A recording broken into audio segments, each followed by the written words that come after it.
आज grammar rules की तीसरी क्लास है, तीसरी और आखिरी। तो आज के कुछ 50 एक हमारे रूल बचे हुए थे, उन्हें कंप्लीट करके अपना 150 प्लस का जो टारगेट है वो कंप्लीट हो जाएगा। इसके बाद चलेंगे फिर इसके प्रैक्टिस क्वेश्चंस पर। Rule number 102, farther, further, farthest और फर्देस्ट। बहुत एक जैसे सुनाई देने वाले नाम है, लेकिन इनमें फर्क है, जैसे कल भी देखा था। तो फार्दर और फारदेस्ट ये बताता है डिस्टेंस को, जबकि फर्दर और फर्देस्ट बताता है पोजीशन को। ये बेसिक दोनों में डिफरेंस है। एग्जाम्पल के थ्रू इसको देख लेते हैं। After this he made no farther statement. इसके बाद उसने और कोई स्टेटमेंट नहीं दिया। तो फार्दर ये तो डिस्टेंस के लिए आता है, अपने को फर्दर चाहिए यहां पे। ये है गलत। After this he made no further statement, ये हो जाएगा सही। Delhi is farther from Haridwar than Roorkee, ये सही है या गलत? डिस्टेंस की बात हो रही है दोनों में, तो ये सही है यहां पे। डोंट मेक फर्दर डिले, और ज्यादा डिले मत करो, तो फर्दर यहां पे ठीक है। फार्दर और फर्दर दोनों में एक डिस्टेंस बताता है, दूसरा पोजीशन बताता है।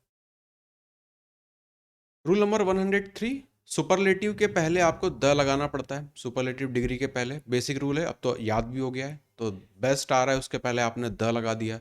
She is the most intelligent girl, the लगा दिया, यहां पे भी ठीक है। 104, नियरेस्ट और नेक्स्ट, इनके बीच में कई बार जब सेंटेंस आते हैं तो प्रॉब्लम हो सकती है।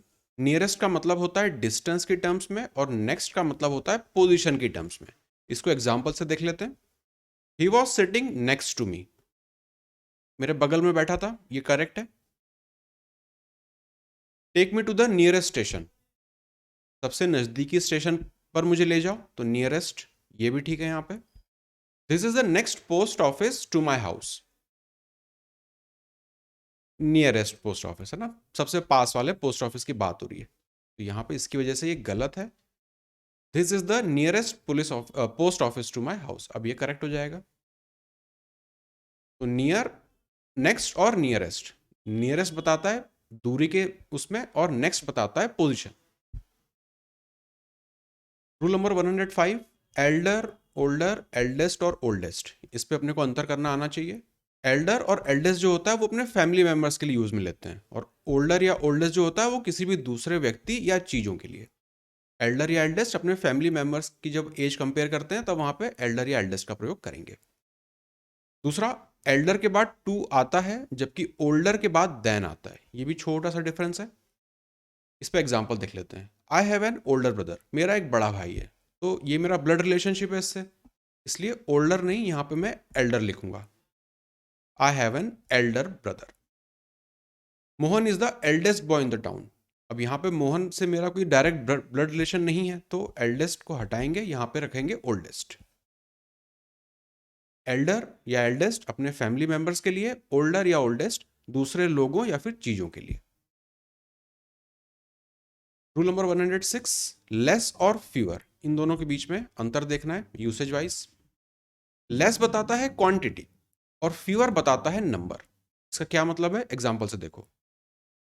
There is fewer sugar in your tea than in mine, मतलब तुम्हारी चाय में कम शक्कर है, तो कुछ कम बताना है आपको, है ना। तो यहां पे फ्यूअर, फ्यूअर ये गलत है। There is less sugar in your tea than in mine, अब यहां पे लेस करेक्ट है। फ्यूअर बताता है नंबर, यहां पे अपने को चाहिए था क्वांटिटी, क्योंकि शुगर तो अनकाउंटेबल है, तो उसका नंबर तो नहीं बता सकते, इसलिए वहां पे क्वांटिटी की टर्म में उसको बताएंगे कि लेस शुगर है आपकी चाय में। He has less money than आई,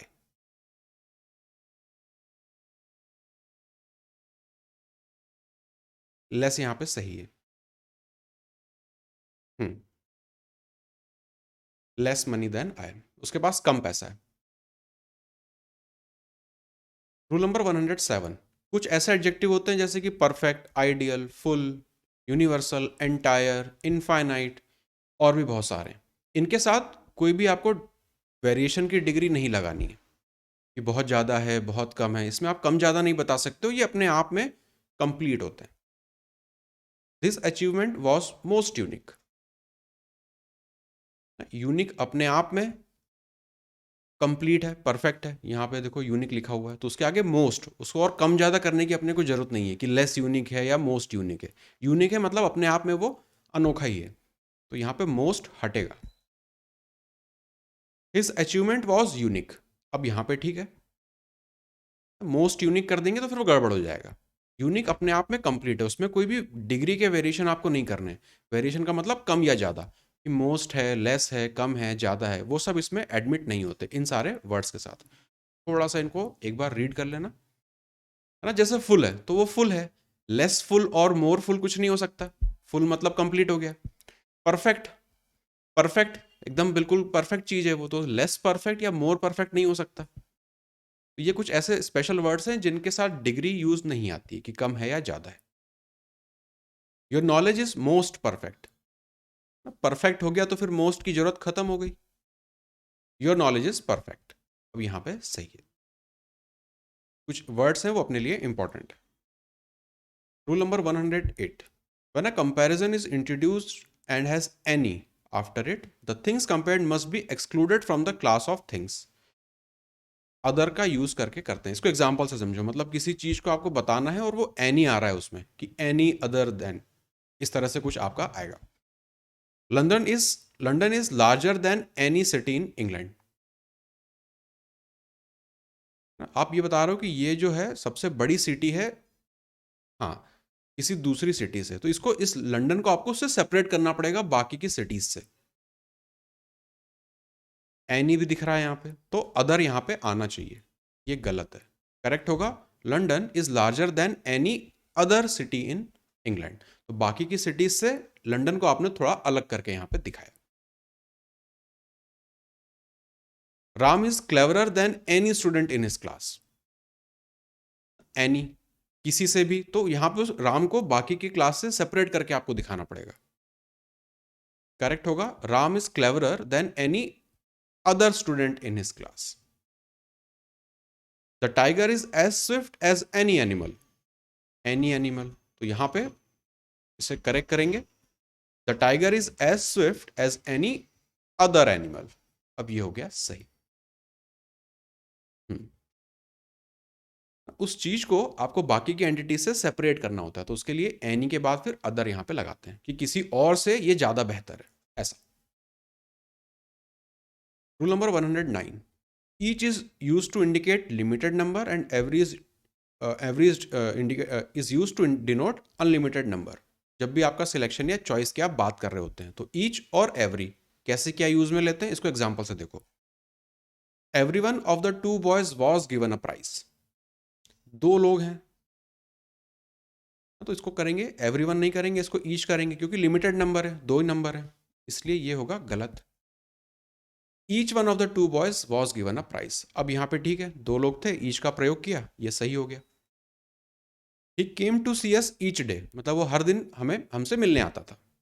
कहने का मतलब ये है, तो हर दिन तो ज़्यादा नंबर हो गया, लिमिटेड नंबर नहीं रहा, इसलिए ईच यहाँ पे नहीं आएगा। यहाँ पे होगा he came to see us every day, हर दिन वो आता था। तो जब लिमिटेड नंबर्स होंगे तब हम ईच लगा सकते हैं, जब अनलिमिटेड बहुत ज़्यादा नंबर्स होंगे तब हम उस केस में एवरी का प्रयोग करेंगे।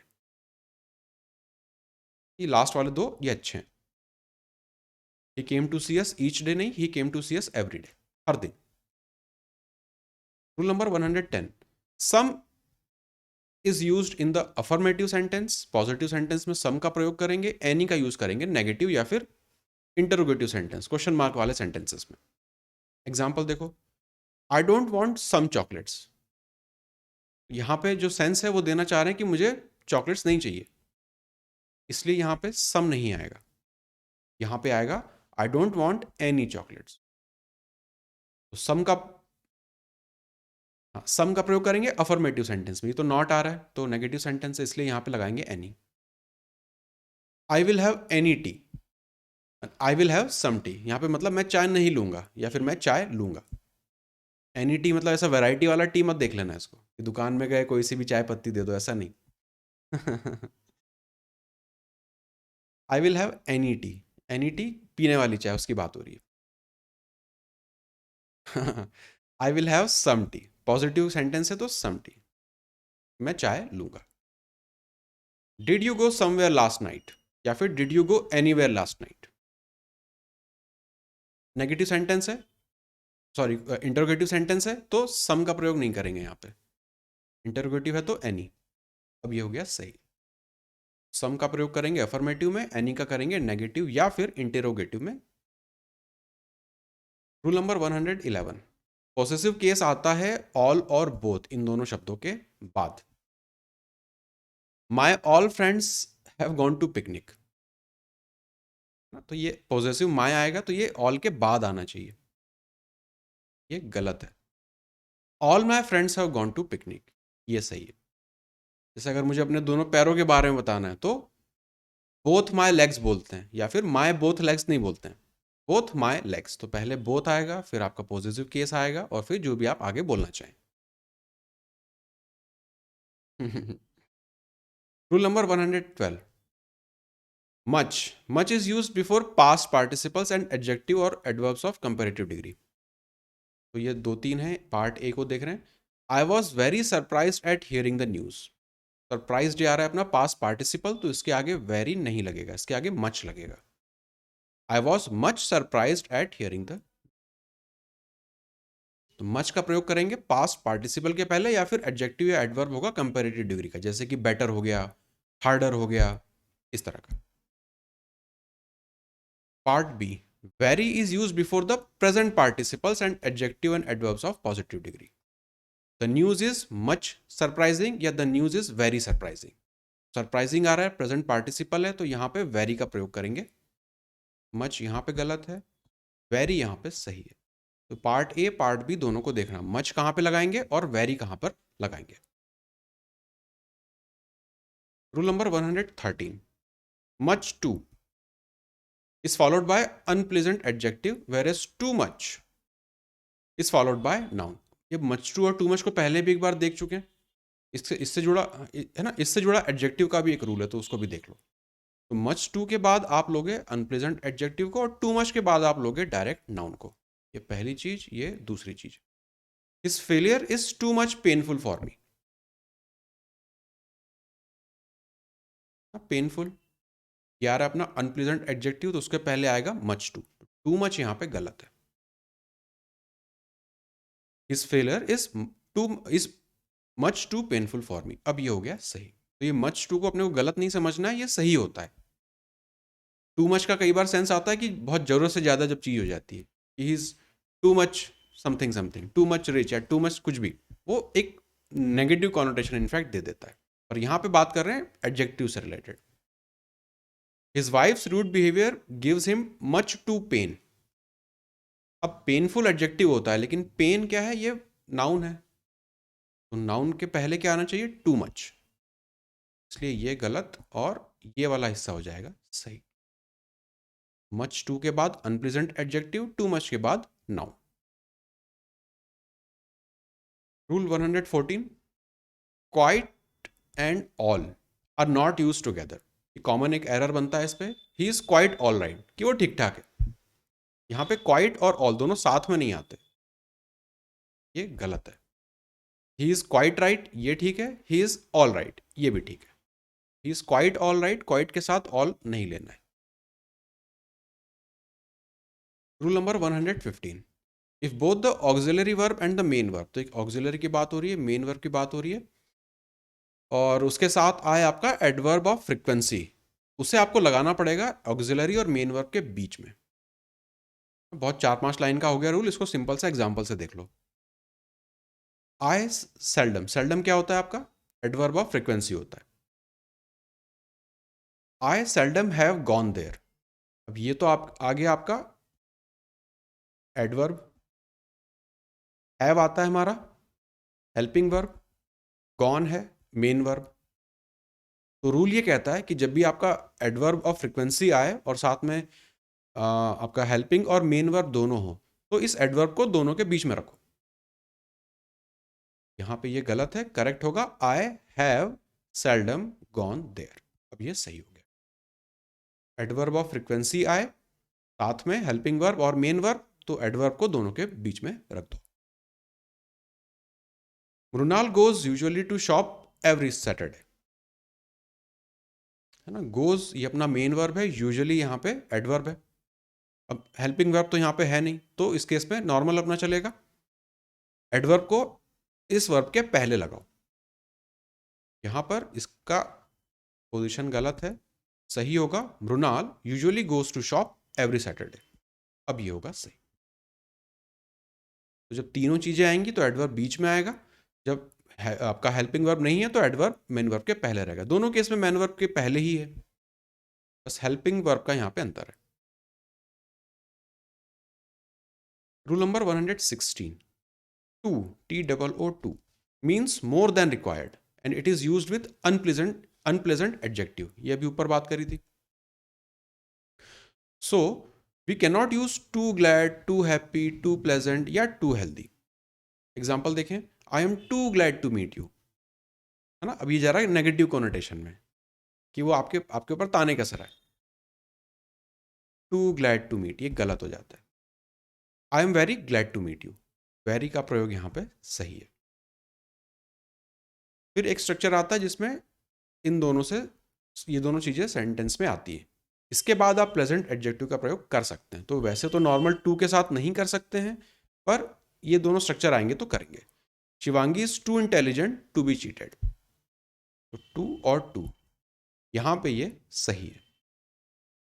छोटे छोटे से अंतर हैं, तो रूल तो बहुत ज़्यादा याद रहेंगे नहीं, ऑब्वियस सी बात है, लेकिन एग्जाम्पल्स आपको याद रह जाएंगे।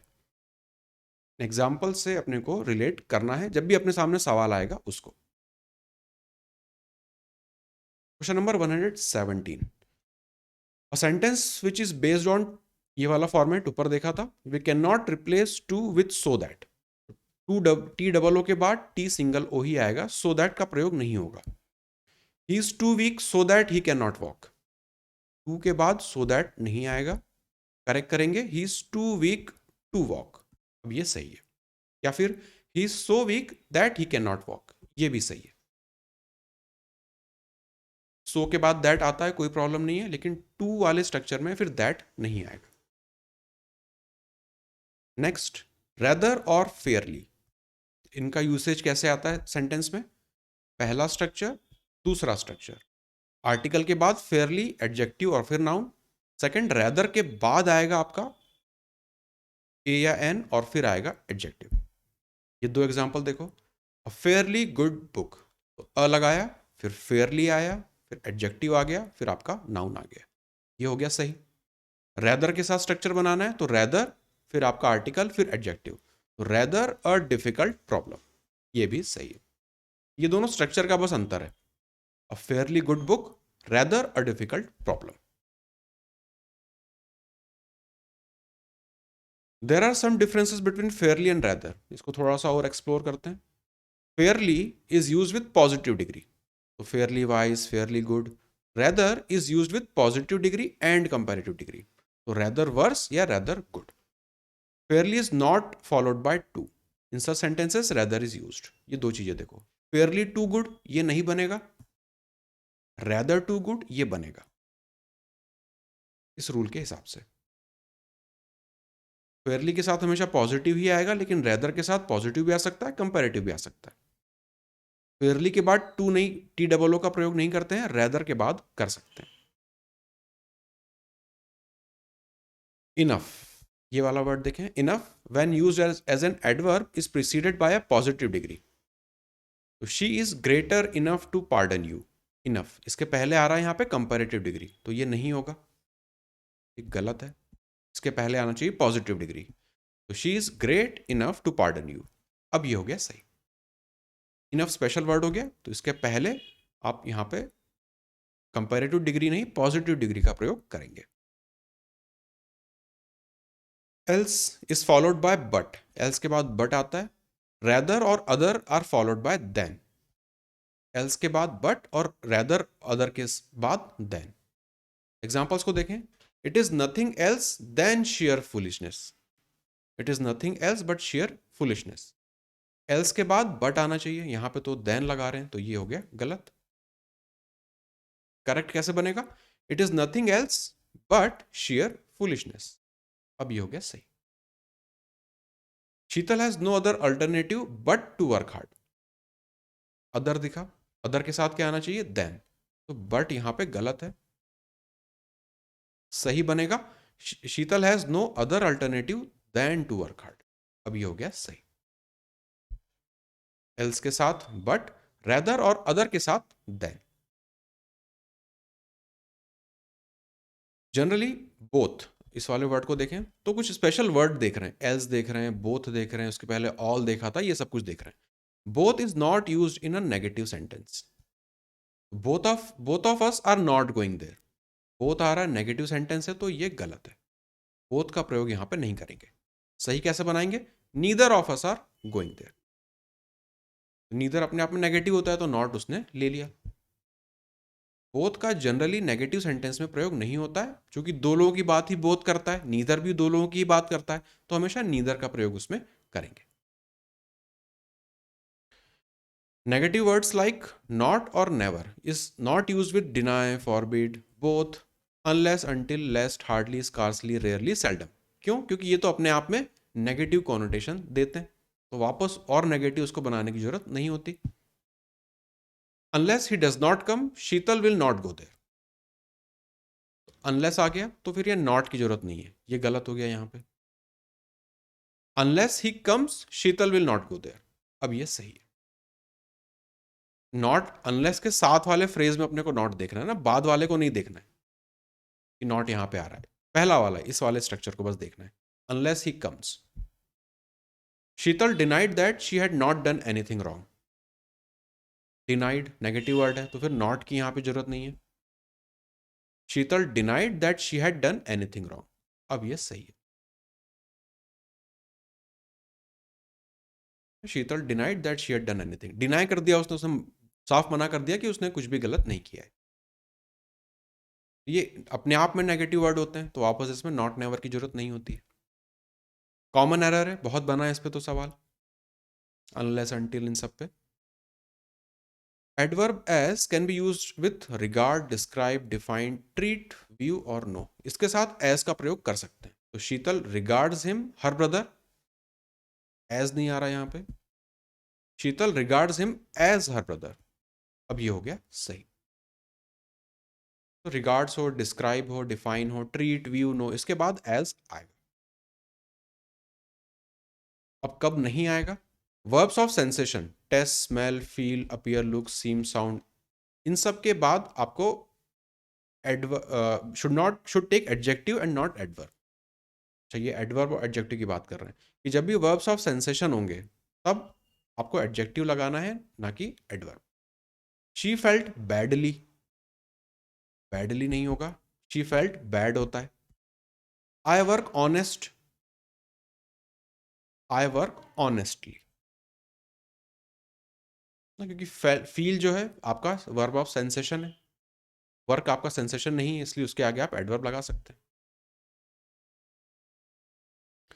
अगो is always used with past indefinite tense. So if ago is used in a sentence, that sentence must be in past indefinite. Simple past में होना चाहिए अगर आपको ago use करना है तो। He has come a month ago या फिर he came a month ago। He has come यहाँ पे ये नहीं होगा, सेंटेंस को इस तरह से अपने को ड्राफ्ट करना पड़ेगा। He came a month ago, एक महीने पहले वो आया था।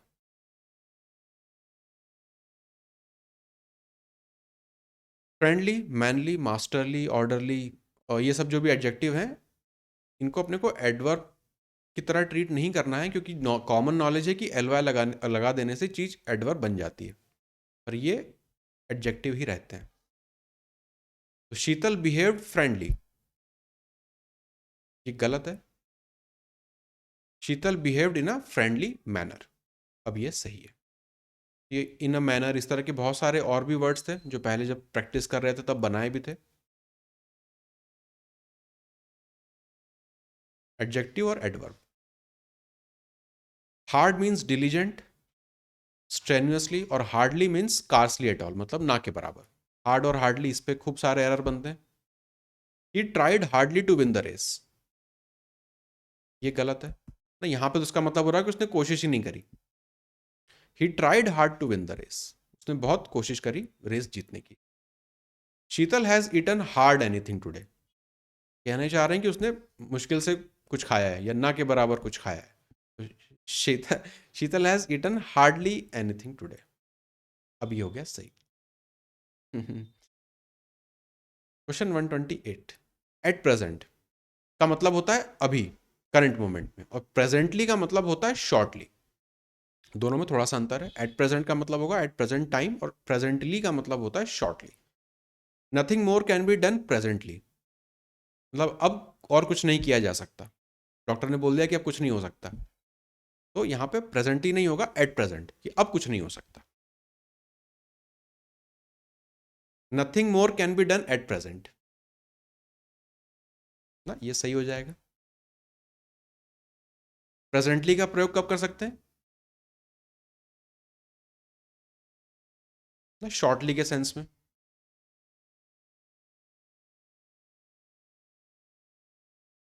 जब भी शॉर्टली कोई भी ऐसा स्टार्ट होने वाली चीज होगी तो वहां पे प्रेजेंटली दिस इज ऐसा करके, मतलब कुछ ऐसा अब होने वाला है। एट प्रेजेंट और प्रेजेंटली दोनों में थोड़ा सा बेसिक सा अंतर है। If a sentence begins with no sooner than it takes conjunction then and the sentence takes inversion form. तो इस तरह के सेंटेंस कई सारे प्रैक्टिस किए हुए हैं। नो सूनर आएगा तो इन्वर्जन का भी ध्यान रखना है, और देन उसके साथ कंजंक्शन आता है। तो no sooner she reach the station then she met her childhood friend. यहाँ पे शी रीच इन्वर्जन आपने फॉलो नहीं किया। No sooner did she inversion follow कर लिया, यहाँ पे आपने वैन लगा दिया, ये गलत हो गया। No sooner did she inversion भी आ गया, देन भी आ गया, अब यहाँ पे सब कुछ सही है। अब हार्डली और स्कैसली को देख लें। उसके बाद कंजंक्शन आता है व्हेन, और अगेन आपका इन्वर्जन फॉर्म फॉलो होता है। कई बार व्हेन आता है, कई बार बिफोर भी आ सकता है, दोनों वर्ड वहां पे पॉसिबल है। तो hardly Sheetal had reach the station when the train arrived, hardly had Sheetal reach the station when the train arrived. तो व्हेन तो दोनों जगह आ रहा है, लेकिन इन्वर्जन फॉलो यहाँ पे नहीं हो रहा, तो ये गलत है। हैड शीतल आ रहा है, ये यहाँ पे ये सही है। क्योंकि कल वाली क्लास में देखा था, जब भी आप हार्डली स्कार्सली एडवर्ब से आप शुरू करते हैं तो इन्वर्जन आना चाहिए। तो दोनों रूल अपने आप में कॉम्प्लीमेंट कर रहे हैं। Generally when verbs are placed after preposition, तो वो जेरंड फॉर्म में होने चाहिए generally. I don't believe in wasting time, ये सही है। ये आपका प्रीपोजिशन आ गया, उसके बाद ING form. Mohit insisted on going to Mumbai, on के बाद आईएनजी फॉर्म, ये भी ठीक है। PV Sindhu was confident of winning the tournament, of winning, ये भी सही है। तो प्रीपोजिशन के बाद जनरली जब वर्ब प्लेस होता है तो वो जेरंड का फॉर्म ले लेता है। कुछ फ्रेजेस ऐसे हैं जो टू में एंड करते हैं end are followed by ING form of verb, तो फिक्स हो गए। Be use to, accustom to, averse to, addicted to, look forward to, तो इसके बाद आईएनजी फॉर्म आता है। I am looking forward to meet her, classic गलती है ना। आई एम लुकिंग फॉरवर्ड, ये अपना लुक फॉरवर्ड है, तो इसके बाद आईएनजी फॉर्म आना चाहिए, ये गलत है। I am looking forward to meeting her, अब ये हो गया सही। He is addicted to smoke, smoking की बात हो रही है, ये गलत है। एडिक्टेड टू, ये सब अपने फ्रेज यहां से आ रहे हैं, use to, accustom to, averse to, addicted to, यहां पे होगा smoking. I am use to wake up early morning, तो यहां पे आईएनजी फॉर्म आना चाहिए वेकिंग का, वेक का। I am use to waking up early morning, अब ये सही है। ये कुछ अपने इंपॉर्टेंट आपके फ्रेज हो गए जो थोड़े से अपने को याद करने पड़ेंगे। प्रैक्टिस के साथ हो भी जाते हैं, याद हो जाते हैं कई, जब क्वेश्चन वगैरह देखते हैं तब भी। सिंस, बिकॉज एंड एज, ये तीन चीजें हैं, are not followed by so, therefore, that's why. तो सिंस आ जाए, बिफोर, बिकॉज आ जाए और एज आ जाए, तो उसके बाद फिर आपको सो, देयरफॉर, ये सब लगाने की जरूरत नहीं होती। Since she was unwell so she did not go there, तो यहां पे सिंस आ गया, तो यहां पे अब सो की जरूरत हो गई, खत्म, इसको हटा दो। Since she was unwell she did not go there. Since आए, बिकॉज आए, या फिर पहले एज आ जाए, तो उसके बाद सो, देयरफॉर, दैट्स वाई की जरूरत नहीं पड़ती। When an infinitive qualifies a noun, the preposition is placed after infinitive. जब infinitive एक noun को qualify करे, और इसको एग्जाम्पल से सिंपल सा देख लो। Shivangi give me a pen to write, तो यहाँ पे टू राइट इसको क्वालिफाई कर रहा है, इसलिए इसके बाद एक प्रीपोजिशन यहाँ पे आना चाहिए, जो कि यहाँ पे नहीं आ रहा है। Shivangi give me a pen to write with, ये आपने प्रीपोजिशन जोड़ा, अब ये सही हो गया। तो यहाँ पे क्या हो रहा है, ये इन्फिनेटिव है, टू राइट, ये किसको क्वालिफाई कर रहा है, नाउन को, पेन को, इसलिए इस इन्फिनेटिव के बाद आपको प्रीपोजिशन जोड़ना पड़ेगा और सुटेबल प्रीपोजिशन जोड़ना पड़ेगा, ऐसा नहीं कुछ भी जोड़ दो। It is not a safe place to live, to live आ रहा है कहां पे, प्लेस, तो इसके आगे इन्फिनेटिव लगेगा। It is not a safe place to live in आपने लगाया, अब ये हो गया सही। इन्फिनेटिव जब एक नाउन को क्वालिफाई करे तो उसके बाद प्रीपोजिशन को लगाना पड़ेगा। When two words adjectives require different preposition, दोनों का अलग अलग प्रीपोजिशन अपने को देना चाहिए फिर। तो her dress is different and cheaper than mine, या her dress is different from and cheaper than mine. यहाँ पे डिफरेंट फ्रॉम और चीपर देन, ये सही है। यहाँ पे चीपर देन तो आ रहा था, लेकिन डिफरेंट के साथ आपने अब सुटेबल प्रीपोजिशन नहीं लगाया था, तो ये हो गया गलत। A preposition is usually placed before its object, but when the object of the preposition is a relative pronoun that, अगर ये that आ रहा है उसमें, it is placed after it। Sentence पढ़ने में तो आसान है, लेकिन रूल देखने में मुश्किल है। अब इसको देखो, this is the restaurant of that she always talks, पढ़ने में अटपटा लग रहा है कि यहाँ कुछ तो ग्रामेटिकल मिस्टेक है। करेक्ट कैसे होगा, this is the restaurant that she always talks of, ये वही रेस्टोरेंट है जिसके बारे में वो हमेशा बताती रहती है। तो ये दैट क्या कर रहा है यहाँ पे, ये रिलेटिव प्रोनाउन है, इसलिए यहाँ पे आपको इसके बाद लगाना है प्रीपोजिशन। तो यहाँ पे तो पहले लगा था, इसलिए ये गलत है, और यहाँ पे लगा है बाद में, तो ये है सही। कम अक्रॉस का मतलब होता है सडनली किसी से मिल जाना या बाय चांस मिलना, तो उसके साथ फिर आपको सडनली या बाय चांस वापस लिखने की जरूरत नहीं होती है। When I was going to the market, I suddenly came across my childhood friend। तो केम अक्रॉस का मतलब ही होता है कि आप एकदम से उससे मिले या बाय चांस आप उससे मिले, तो सडनली की जरूरत यहां पे नहीं है, सुपरफ्लुअस हो जाता है। ठीक है, came across. Enter, enter without the preposition into is used when we enter a physical space. किसी कमरे में जा रहे हैं, कोई भी फिजिकल स्पेस है, वहां पे जब जा रहे हैं तो इनटू की जरूरत आपकी नहीं होती। बट अगर आप किसी एग्रीमेंट को करने की बात कर रहे हैं, एंटर इनटू एन एग्रीमेंट, तब वहां पे आपका इनटू आएगा। सूरज एंटर्ड इनटू द क्लासरूम, या सूरज एंटर्ड द क्लासरूम, तो क्लासरूम एक फिजिकल स्पेस है, आप एंटर कर रहे हैं, तो यहां पे इनटू लगाने की जरूरत नहीं है। सूरज एंटर्ड द क्लासरूम सही है। We regret entering a financial agreement with them, अब फाइनेंशियल एग्रीमेंट में जाने की बात हो रही, तो यहां पे एंटरिंग के बाद इनटू लगाना पड़ेगा, एंटरिंग इनटू, ये हो गया सही। Verbs of communication, advice, tell, inform, ask, back, command, इन सब के बाद टू वाला प्रीपोजिशन नहीं आता। Verbs of communication, I informed to the police of the accident, I informed the police of the accident, इसके आगे टू का प्रयोग नहीं करना है, ये सही है। He encouraged to me to start that business, encouraged to नहीं आएगा, he encouraged me to start that business। सीधा इसके बाद आपको डायरेक्ट ऑब्जेक्ट लगा देना है, टू वगैरह का प्रयोग नहीं करना है। मोड ऑफ ट्रांसपोर्टेशन जब भी आता है तो वहां पे बाय का प्रयोग करते हैं, तो Sohan is going in car, Sohan is going by car, ये अब यहां पे सही है। इस पर एरर बना भी है, प्रीवियस ईयर में पूछे भी हुए हैं, मोड ऑफ ट्रांसपोर्टेशन पे कार से जा रहे हैं। इफ टू वर्ब्स या adjective take two different prepositions we must mention both the preposition. क्या मतलब है, यहाँ पे देखो, he is conscious and engaged in his work, या फिर he is conscious of and engaged in his work.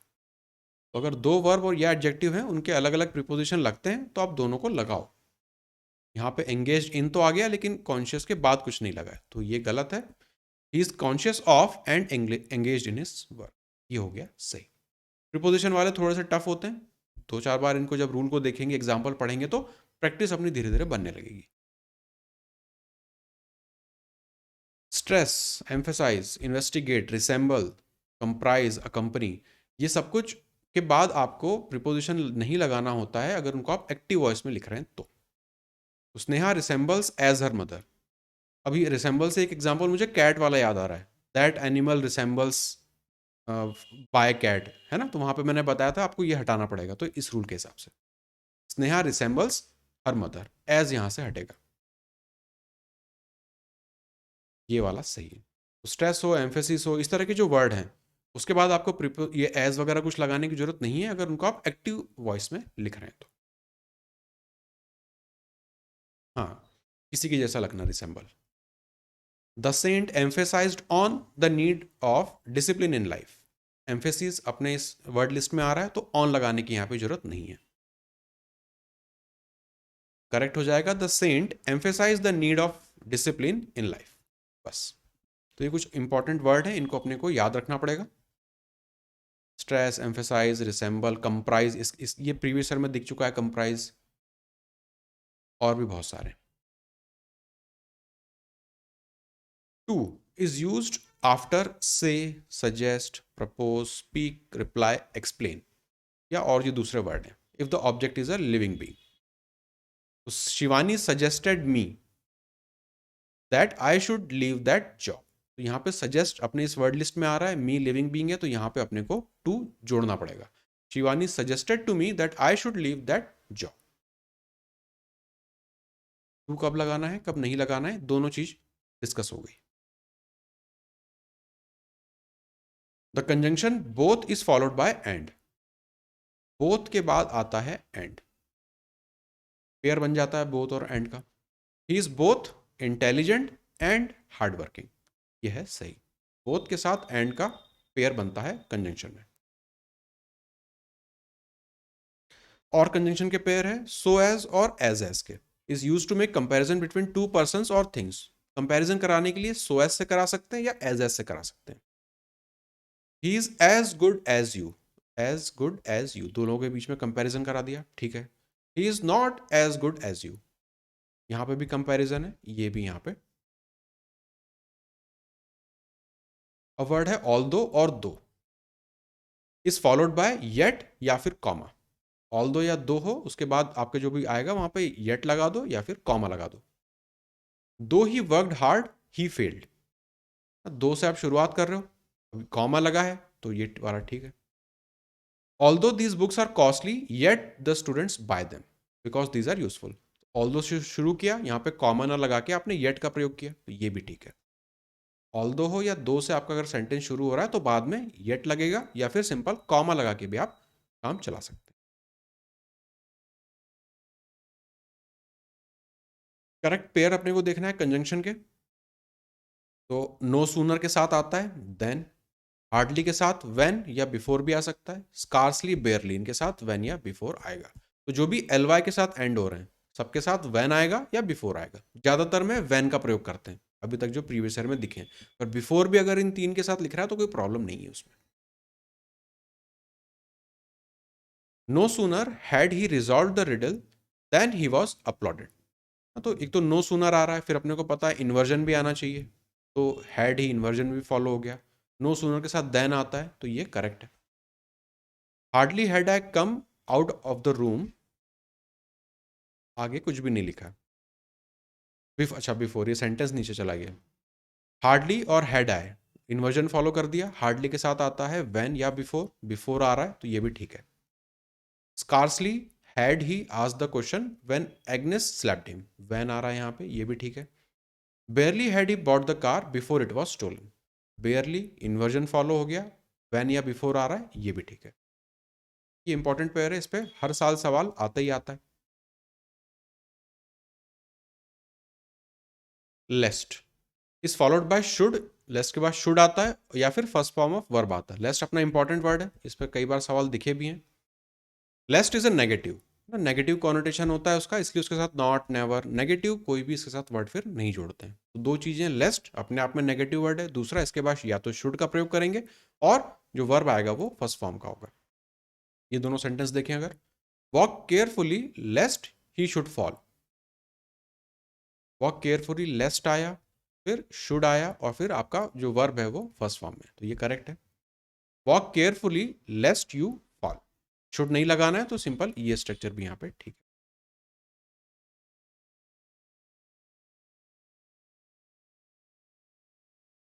ये दो अपने यहाँ पे हो गए लेस्ट। 149 until is time oriented और unless is action oriented। और until और unless दोनों नेगेटिव वर्ड होते हैं, इसलिए उनके साथ नॉट, नेवर, नेगेटिव कॉन्नोटेशन और जोड़ने की जरूरत खत्म हो जाती है। Wait here until I return, यहाँ पे रुको जब तक मैं ना आ जाऊं। टाइम ओरिएंटेड है, ठीक है यहाँ पे ये तो। Unless you work hard you will not पास, ये वाला ठीक है या गलत है? सही है ना? इस वाले फ्रेज में नेगेटिव नहीं आ रहा, अनलेस नेगेटिव इस वाले दूसरे वाले फ्रेज में आ रहा, तो उसमें कोई प्रॉब्लम नहीं है, ये सही है। Unless you work hard you will not pass. अगर यहां पे नॉट लगा देते unless you will not work hard तो गड़बड़ हो जाती। Rule 150 in affirmative sentences doubt and doubtful are followed by if या फिर वेदर।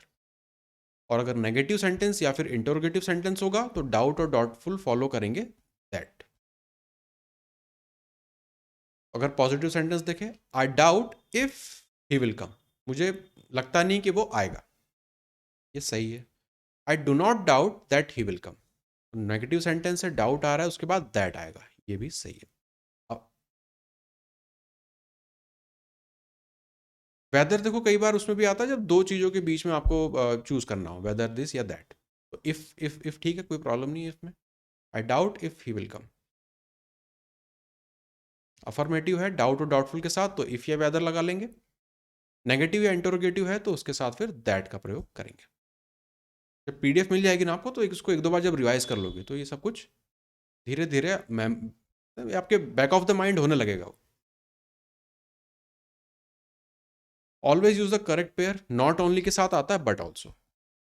मैंने एक क्वेश्चन भी शेयर किया था आप लोग के साथ जहाँ पे वो कंजंक्शन को मिसप्लेस कर देते हैं, नॉट ओनली बट ऑल्सो का वो भी केस था। नॉट ओनली बट ऑल्सो ये इसका पेयर बन जाता है। He cheated not only his friends but also his parents, not only but also इसमें बनता है कई बार मिसप्लेस कंजंक्शन का, कि he not only cheated his friends but also his parents, तो वहां पे ये मिसप्लेस कंजंक्शन बनता है। Between is followed by and और from is followed by to. इसको मैथ्स में भी यूज में आता है, जब वो सीरीज रहती है ना उसमें जब उसका सम वगैरह निकालना होता है कि between this number two that number या फ्रॉम दिस टू दैट, वहां पे बिटवीन और एंड या फ्रॉम टू टू लिखा हुआ मिलेगा। तो बिटवीन के साथ आएगा हमेशा एंड, फ्रॉम के साथ आएगा टू, बिटवीन के साथ एंड, फ्रॉम के साथ to. You will have to choose between good and bad, ये सही है। She keep singing from morning to evening, from के साथ टू आ रहा है, ये भी सही है।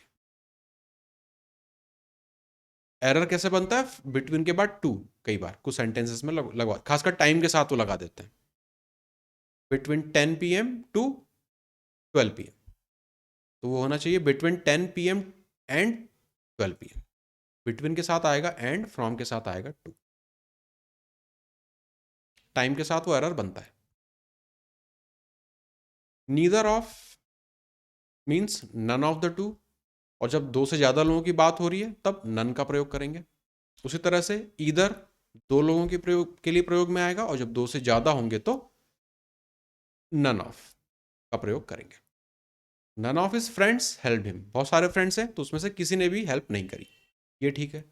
One of the students of your class is responsible for this class, एक से ज्यादा है, वन ऑफ द इसलिए यहां पे इन्होंने प्रयोग में किया है, दोनों यहां पे ठीक है। इधर आइदर नीदर ये तो आप कई बार प्रैक्टिस कर चुके तो अपने को पता है दो लोगों के लिए होता है, दो से ज्यादा होगा तो नन या फिर वन ऑफ का प्रयोग करेंगे। सेल्डम, इसके साथ एक इंपॉर्टेंट एरर बनता है, सेल्डम और एवर ये फ्रेज नहीं बनता है, करेक्ट फ्रेज होता है सेल्डम और नेवर। सेल्डम और एवर नहीं होता है, सेल्डम और नेवर होता है। द नेशनल नेटवर्क सेल्डम और नेवर टेलीकास्ट गुड प्रोग्राम्स, ये सही है। इस पर एरर भी पहले दिख चुका है, सेल्डम के साथ एवर, सेल्डम और एवर जोड़ के वो एरर बनता है, जबकि करेक्ट होना चाहिए सेल्डम और नेवर, क्योंकि सेल्डम अपने आप में ना के बराबर होता है। आखिरी रूल, आफ्टर रेदर या फिर अदर सबऑर्डिनेटिंग कंजंक्शन देन का प्रयोग होता है। एग्जाम्पल को देखें, rather than, other than. He has no other objective than to get a handsome job, ये सही है। I would rather buy a scooter than a cycle. तो रेदर या अदर हो, उसके बाद आपका जो कंजंक्शन है वो देन आता है, अदर देन, रेदर देन। ये थे सारे अपने 155 रूल। एक साथ तेजी से इसको किया है तो बहुत सारी चीजें ऑब्वियसली आपके ऊपर से गई होंगी, लेकिन इसको एक दो बार जब रिवाइज करेंगे ना तभी अपने दिमाग में बैठेंगी। और एग्जाम्पल्स बहुत इंपॉर्टेंट है, रूल से ज़्यादा देखो इंपॉर्टेंट है एग्जाम्पल्स, क्योंकि बीच में देखो मैं भी जब रिकॉल कर रहा हूँ ना तो मुझे रूल नहीं रिकॉल हो रहे हैं, मुझे एग्जाम्पल्स रिकॉल हो रहे हैं कि रिसेंबल वाले में कैट वाला आया था, है ना, बिटवीन एंड के बीच में टाइम वाला एरर बनता है, तो यही चीज़ें याद रहती हैं। तो जब प्रैक्टिस करेंगे तो अपने को एग्जाम्पल्स बहुत सारे याद हो जाएंगे। तो उस वाले एग्जाम्पल में ऐसा था तो इस वाले में ऐसा करेंगे, उस वाले में ऐसा था तो इसमें ऐसा करेंगे। ये इंपॉर्टेंस है अपने रूल का। ये रूल तो अपने को देख ही रहे हैं, पता होना चाहिए उस रूल से बन क्या रहा है, ये अपना एंड रिजल्ट है। जैसे मैथ्स में थ्योरम अपने लिए इंपॉर्टेंट होती है, थ्योरम को प्रूव करना अपने लिए इंपॉर्टेंट नहीं होता। वही लॉजिक यहाँ पे भी है कि रूल इंप्लीमेंट कैसे हो रहा है, वो एग्जाम्पल्स अगर मुझे याद रह जा रहे हैं तो आगे उसी बेस पे अगर क्वेश्चन वापस दिखेगा तो मैं उस एग्जाम्पल को रिकॉल करके बना लूंगा उसको। ये अपना ट्रिक रहेगा एग्जाम में एरर बेस्ड डिटेक्शन रूल्स को तेजी से सॉल्व करने का, क्योंकि ये एग्जाम में रूल नहीं याद आएगा, रूल बहुत सारे हैं। रूल नंबर 50 क्या पढ़ा था, 85 क्या था, नहीं पता, पर एग्जाम्पल अगर वो मेरे सामने आ जाएगा तो मैं तुरंत पहचान लूंगा इसमें ऐसा था, इसमें ऐसा था और ऐसा होना चाहिए। तो ये चीज़ें एग्जाम्पल से स्ट्रक्चर याद हो जाता है, सेंटेंस का करेक्ट फॉर्मेशन याद हो जाता है, और साथ में दो चार चीज़ें और आसपास लिखी रहती हैं तो वो भी अपने को दिखने लगती हैं, है ना। इसमें टेंस, प्रीपोजिशन आ जाता है, टेंस आ जाता है, बहुत सारा एक्स्ट्रा मटेरियल है जो एग्जाम्पल के थ्रू अपने को दिखता है। तो बैक ऑफ द माइंड अपना माइंड उसको भी एब्जॉर्व कर रहा होता है। कहने को रूल पढ़ रहे हैं कि रेदर अदर के बाद देन आ रहा है, लेकिन यहाँ पे बहुत कुछ साथ में दिख रहा है ना। आर्टिकल कहाँ पे लग रहा है, वुड का प्रयोग हो रहा है यहाँ पे, नेगेटिव जा रहा है तो यहाँ पे भी आर्टिकल है, बहुत सारी चीज़ें हैं इसमें जो साथ में हैं। जब रीडिंग करेंगे एग्जाम्पल्स को तो ये अपने को याद आएगा। इसका पीडीएफ मैं दे दूंगा आपको, इसको स्मॉल फॉन्ट में कंपाइल करके, तो उसको आप एक दो वीकेंड छोड़ छोड़ के भी अगर आप रिवाइज कर लोगे तो मोर देन सफिशिएंट है।